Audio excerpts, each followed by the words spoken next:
Turning engine 12J790.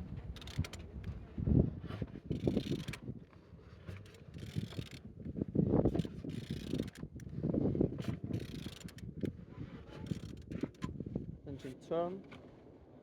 The front engines looks good, as you can see.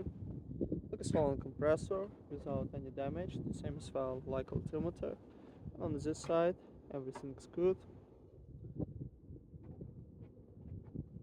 Gearbox, no broken, as you can see.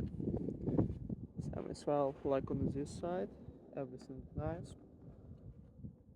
Started without any damage. On the top, all connectors nice. And on the bottom, all some without any cracks, no leaks. And turning engine 12J790.